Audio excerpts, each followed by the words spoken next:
Hello, I'm Mark Shapiro, Artistic Director and Conductor of Cantori, New York, in New York City. And my guest today is Calliope Tsoupaki. Hello, Calliope. Hello. Tell us where you are. At the moment, I am in Amsterdam at my home and at my studio. You can see here uh, Very different work in progress pieces. so as And I'm very much looking forward to come to New York, of course. Yes, so let's tell people why you're coming to New York. So Calliope Tsoupaki, as people will have guessed, is a composer, and as you will learn, a very distinguished one, both in Europe and increasingly in the United States. And Cantori, New York is going to give the American premiere of a work by Calliope, very impressive work, an hour in length, called Memento Nostri, for chorus, quartet of recorders, and quartet of viol da gamba. And the performers who are collaborating with us, I want to mention, are the wonderful recorder quartet Farallon and the wonderful viol quartet, who are heroes in New York, Parthenia, who have been around for a very long time here. And I found this piece on the internet of just a lot of searching around and have been just fascinated to become acquainted with the music of Calliope and with Calliope herself. And particularly one story that Calliope shared with me and that I think is so remarkable is, Calliope, you had a performance in New York 30 years ago Yes. at Juilliard, which was reviewed by Alex Ross in the New York Times. And he described your music, it's just the best quote in the world, as dizzyingly beautiful, Yes. which is, you can't get better. But then I think you have not had a New York performance since then, right? So It's true. Well, hardly. I had some performances also, but I went only to one more, and that was all. I mean, I couldn't all the time fly by, Yeah. and then it in a kind of way it just stopped there. So I'm very happy to take it from that point. Yeah. So, yeah. So I guess you have had a couple, but nothing in recent years. No, Uh, no, no, no. Yeah, and that's crazy. So we're very excited to be doing this piece. It really is beautiful as we've been doing it in rehearsal. We haven't yet rehearsed with the instruments, but we can really hear how that is going to fit together. And of course, it has had a European premiere. So I wanted to ask you, Calliope, tell us about the piece itself. How did it come to be, and what is your idea in writing the piece? Yes, well, it is a very kind of typical story for me. Like I was approached by Anthony Zilhurst, who is the conductor, who took the initiative to ask me to write this piece. They are doing it here around the All Souls celebration, a concert in a very nice abdij here called Koningshoven, as a bit South Holland. And they have also great beer there and all that you know. Hmm? But I mean, there are lots of monks there, and they have an amazing place, and they present every year a new requiem written specifically for this occasion. So that was the question, and I said, yeah, I definitely want to write a requiem. And then, funnily enough, this is a very short parenthesis. There was another. They asked me for another requiem, so in a way, I have written two requiems, and this is, paradoxically enough, the second one. So I wrote first the other one and then that one. And that's why I think it's very important to say here that for me, this requiem is a kind of recapitulation of wanting to embrace both of the traditions of the requiem, and the Byzantine and the Latin. And I went in this way back to the origins of requiem, listening to Delaro and also some Corsican chants that are not anymore in the church, and they're not sung in the church anymore. And I was going back to what requiem was before it became this very spectacular and theatrical thing, and I wanted very much to be very close to that, to feel the grief, to feel the desire to live forever, to give us something bittersweet, let's put it that way. It's very much also in our tradition, that we believe that sadness goes together with a sense of joy, but it's not, only joy or only sadness. It's something between. All the Byzantine icons are having this. You can see it. They are not sad, but they are not happy. And I wanted very much also to approach that. I always want to approach that, perhaps because I'm Greek, I guess. So interesting. There are already so many things I want to ask you. I think I'll start with one impression I have, and I wonder if it's correct, that the coda, um, as we've been listening to the coda of this memento, it feels a bit like a dance. There is something kind of joyful about it. Uh, Yes. it's a kind of release. Is that the kind of thing you're talking about? Yes, and I guess in the coda, I wanted to give just the beauty of a song, something that makes us children again, something that brings us to a feeling of lightness. It's true, but it's not, the kind of lightness outside of us. It's something playful that you have inside of you. And don't forget that we are all like the children of God. So Beautifully said. Yeah. So yeah. the other thing I wanted to address is you said you wanted to write a requiem, and I want to ask you why. Was that something you wanted to do as a person, as a composer, both? Why was that important to you? It seems, it is for me, it doesn't seem, it is for me that I am thinking of the idea. Well, it's not the idea, it's the fact that we will all die. It's just very striking. It's something that you simply cannot really understand. You see it when you grow older that it goes this direction. When you're young, you can be stubborn and not see it. um, and I just don't want to make it too dark here. I just wanted to say that it's something so human, so much deep in ourselves. And it touches so much on the reason for why we want to make art or why we want to make music. It's not about wanting to be remembered by the people, but it's about letting the energy out. And this energy is life, and life means also, of course, dying. Um, so in this way, I think that one of the most direct expressions is a requiem. But in the origin of it, I'm not. I don't say that I don't like the big requiems, and they're very spectacular and very amazing. But I just wanted to go to the intimate incantation of accepting the fact that you will die, but also asking for another life, That's because perhaps we're not made for dying. it seems right. Yeah, very paradoxical. I've Yes. often felt when I am involved with Requiem text and idea that one of the purposes of a Requiem is to remind us to live our lives. Yes, it's true. And I remember, strangely enough, I will talk about a very crazy guru called Trungpa, that he said that he translated the Book of the Dead, the Tibetan Book of the Dead. I think he was living in the West Coast, and he was a part of the school of the disembodied poetry that they had there. Interesting. Perhaps I'm wrong, but he said he translated it in order to help us live the life and not to make us think of the death, the Mm, death, the death. Sorry. sure. Yeah. Tell us a bit, Calliope, is this work, do you think, typical of your compositional style? Is it a departure for you? Is it a continuation? Some of both? And how did you come to be the composer that you are? I was always wanted to,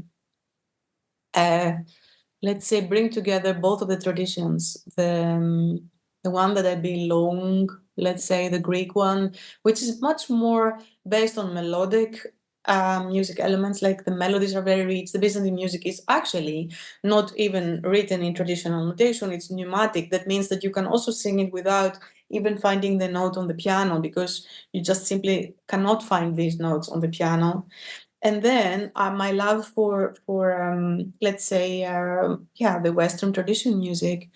And then in my quest, in my research, in to find my own voice long ago, I went back to the medieval music, because in that moment of the music history in Europe, it seems that also the melodic element was not yet grounded in the harmonies that we know later. And this flying around in a harmonic sense and melodic sense, that it's nothing is very concrete yet, just everything can be everywhere. And this brought me very much to beautiful sounds, harmonies that I could develop in my music. Also melodic elements from the traditional Greek music that I was inspired by, to bring it to medieval melodies. And all that just went on and on. And this is just still let's say, a source for inspiration for me. Also specific there are subtilior, that it's the craziest musical, the medieval music you can imagine. But I think it's also very perfect. And in this way, you can hear it in this, in Memento Nostri. You can hear all this different, let's say, loves of mine in music, and how this became one thing, which is me in a way. And it's not eclectic. I just really want to say it. It's not a matter of being eclectic, just picking up here and there. I don't say it's wrong or right. I'm saying that I am not that. I just want so much to go very deep in the essence of why I want to do this. That's just fascinating. Thinking about, I guess, the absence of eclecticism, but something else that you're trying to get at. How is it that a composer from Greece wound up in Holland? Well, it has to do with a name that's called Louis Andriessen. Louis Andriessen is my teacher. You can say my maestro, meister. He helped me to develop what you hear in Memento Nostri, and who I am, because I wanted so much to find a teacher when back I was in Greece, that I wouldn't end up to academic environments. I wouldn't end up to do things I don't want. I wouldn't end up having a teacher that would be, only strict and in a kind of very academic, and you have to do it like this or like that. In a way, he was very strict, very, very strict. He could find all your weak points. But he, in this way, learned you to walk alone. And yeah, I must say, I'm quite moved, because here we have the Andriessen Festival now. It's he's 85. He would be 85 years now, but he died in 21. And Memento Nostri is actually dedicated to his memory. That is beautiful. What a tribute. Yes. Can you say anything more? You said some wonderful things already, but about what he taught you, what he... Well, if I would be very concrete about it, he had in his own music a very, very, very rich, colorful modality that he was mastering in a chromatic way. I cannot say it's simpler than that. It's very technical, but I knew that from my Greek origin that I did not know how to modulate properly, because it's not a part. It's not interesting. I mean, modulation is just not, something interesting to do when you do Greek traditional music in all senses and in all the different facets and places where, because Greece is a small country, but it's very rich in all these places where you have totally different music. So, but in this sense, still, you cannot grasp it harmonically and then modulate also.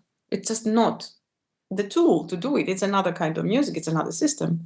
But I wanted to be able to do that. I wanted to be able to go further with the melodies in a kind of Western music technique kind of thing, which you don't have properly when you learn your harmonies or your counterpoints, or even 12-tone music or whatever. I mean, it's just not a part of the tool. Perhaps the spectralists a bit tried to get somewhere. But so, of course, in our time, let's say, every composer is seeking their own language and their own technique. So in this way, he helped me with this technique that I developed, also with, let's say, perhaps not even modulations in the sense of as we're used to in the functional harmonies, but also modulating in the modal language. So you can hear this in Memento Nostri, also kind of ear and control of the bourdons, which is very important. And in this way, you can also modulate. So there are different techniques, but I started learning from studying with him, because he could hear all the notes that were not worked enough here. That's absolutely fascinating. And I think something that I said to the chorus as we started working on the piece, you know, we do a lot of music by different people, and you can sometimes feel when the notes are not really thoughtful. And in your piece, there is not a note that you don't feel is thoughtful. It's very striking, and you feel both a lot of technique and a lot of natural talent. Thank you so much. Yes, I think you feel both. It's very noticeable in working on the piece that there's a lot of intention and a lot of but the music also just unfolds in a very somehow convincing way. It's very hard to put into words, and the sound world really is so beautiful. I was wondering, can you say a bit more about the choice of recorder and viol quartet to accompany Yeah. this work? Yeah, it's of course with such a requiem I wouldn't want to have a classic orchestra because the sound would be too flat. Although I have been thinking of orchestrating the viola da gamba quartet and recorder parts for an orchestral setting. It could be also rewarding, let's say, to have the piece in another facet, but it would take away this vibration of the harmonies that you have when you have these instruments. And these instruments, I love the viola da gamba sound. It has nothing to do with the rest of the strings. I mean, it's just, I don't know, it's a human voice. It's so deep, it's so beautiful, it can be so embracing also what I said before, like the melancholy, but also the lightness. It expresses the fact that you are sad because life is fleeting, but you are also happy because you live it. So of course I would get the violas, and then the recorders are very eloquent in a very crazy way. I would think like they are the strings sometimes in this piece than the violas. Weirdly enough, they could be the violins or whatever, because they are very eloquent and they can go different directions, and they also create a very good counterpoint with the violas. So the sound is very rich in this way, and that's why I chose it. So interesting. So you were already well acquainted with both sort of tone worlds of recorder and viola da gamba. So Yes, I just have a parenthesis here because I have composed an oratorio called Oedipus from Holland Festival. I think it was 2014 for the, let's say, goodbye last performance of Pierre Audi. He was the artistic director of the Holland Festival. And I did it for the Bach company here. And so I had lots of violas, I had turbos, I had all these amazing instruments, and even a sounds great. traverso. Hmm. And recorder is an instrument I've been composing a lot. Fascinating. I think this is a score we will want to see, Calliope. Yeah. And just to wrap up, when were you last in New York City? Um, oh my God, it's like ages ago. I'm so much looking forward to come back to see how it is now. I think you'll find it both changed, but and very full of life, New York. So it will be wonderful to have you. So Calliope Tsoupaki, thank you so much for joining us. I should say, I don't think I said in this recording when the concerts are happening and where. So let me just say here that the concerts are on Saturday, March 9th and Sunday, March 10th. Saturday, March 9th at 8 p.m. and Sunday, March 10th at 2 o'clock p.m. And both are at the Church of St. Francis Xavier, which is 46 West 16th Street. Absolutely beautiful place. I don't know, Calliope, if you've seen pictures of the interior. Amazing. Yeah, it's going to be Amazing. wonderful. So we can't wait to meet you, Calliope. I know our audience will love to hear the piece and to see you. I'm going to just stop the recording now and finish up with you.